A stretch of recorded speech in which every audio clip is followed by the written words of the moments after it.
시청자 여러분 안녕하십니까? 밤사이 익산에서만 5명의 확진자가 발생했습니다.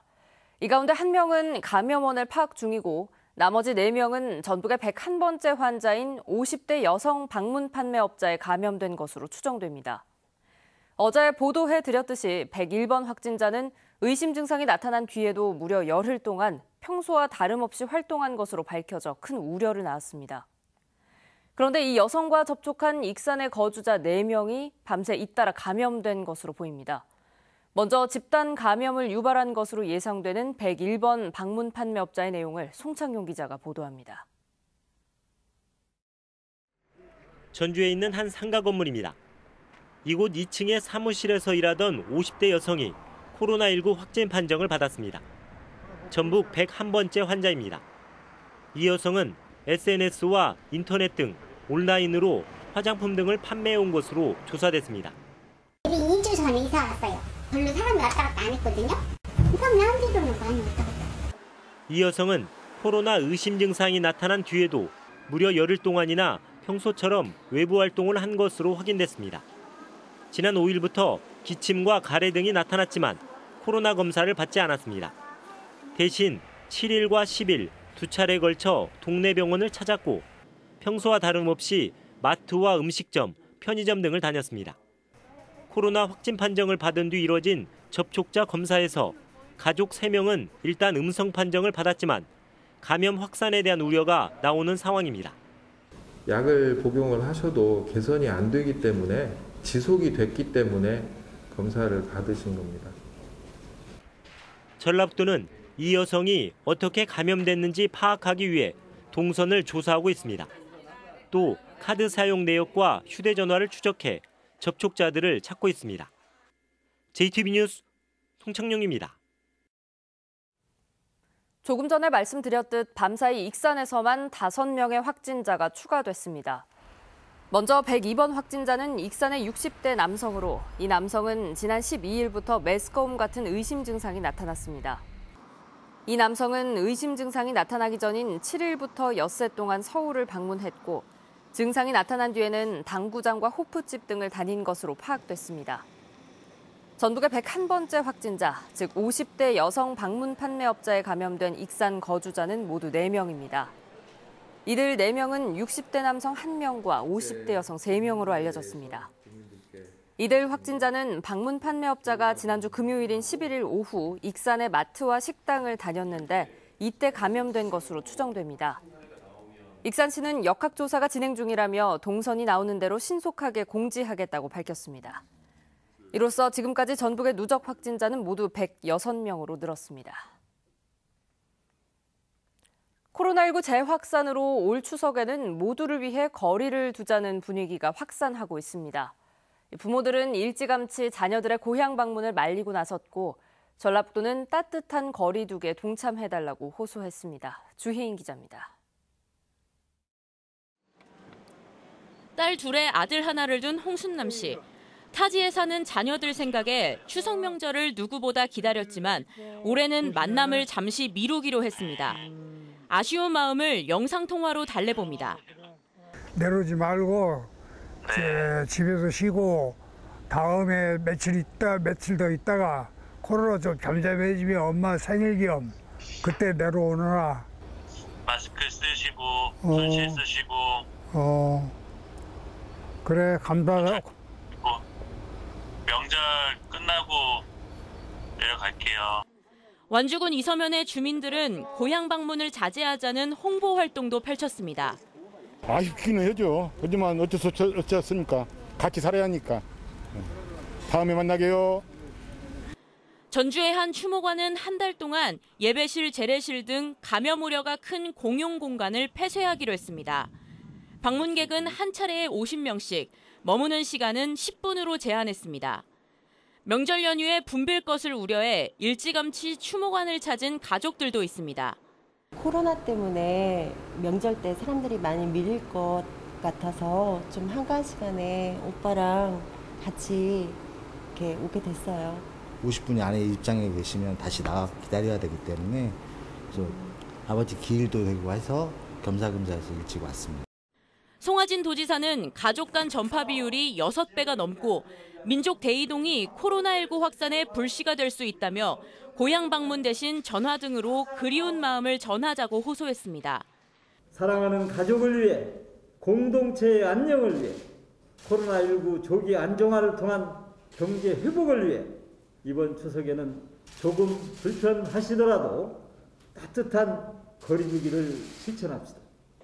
또한 추석 연휴 때 여행도 자제해달라고 요청했습니다. JTB 뉴스 주혜인입니다. 정읍시가 지난해 조성한 정촌 가요특구의 일부 시설이 아직도 문을 열지 못하고 있습니다. 가요박물관을 제외하면 나머지 한옥 시설에는 1년 가까이 먼지만 쌓이고 있는 건데요. 정읍시는 시설 보강이 필요해서 적어도 1년은 더 있어야 문을 열 수 있다는 입장입니다. 보도에 정윤성 기자입니다. 지난해 9월 공사가 끝난 정촌 가요특구. 10월엔 준공식까지 가졌지만 1년이 다 되도록 한옥시설의 문을 열지 못하고 있습니다. 한식체험관, 주막, 만석군 가옥, 정읍사 여인의 집 등은 누가 어떻게 운영할지 아직 밑그림도 내놓지 못하고 있습니다. 정읍시는 막상 가요특구를 조성하고 보니 계획 당시와 상황이 많이 달라졌다며 시설 보강이 필요하다는 입장입니다. 우선 가요박물관의 경우에는 전시물이 빈약해서 시설을 더 확충하고 정원에도 나무와 화초류를 식재해서 볼거리를 더 만들어 놓고 한옥시설의 운영 방안을 결정하겠다는 입장입니다. 거기가 이제 그냥 와서 정청 박물관만 덜렁 볼 것은 사실 그것이 없으니까 주변에다가 콘텐츠를 보강하는 사업을 하려고 지금 계획 중에 있어요. 결국 300억 원을 들여 정촌 가요특구를 조성해 놓고도 이 시설만 가지고는 충분하지 않다는 것입니다. 준공식까지 치르고 1년이 다 돼가지만 내년부터 또 예산을 투입해 시설을 보완하겠다는 것이 정읍시의 입장입니다. 우선 짓고 보자. 지어놓고 봤더니 정읍사라고 하는 고대 가요에 대한 설명과 최근 대중가요를 소개하는 정도에 그치다 보니까 관광객들이 올 만한 메리트가 매우 떨어지는 시설이 되고 말았습니다. 정촌 가요특구의 규모는 15만 제곱미터. 가요박물관은 전시물이 부족하고 한옥시설도 운영의 타당성이 떨어져서 이미 여러 차례 지적을 받았습니다.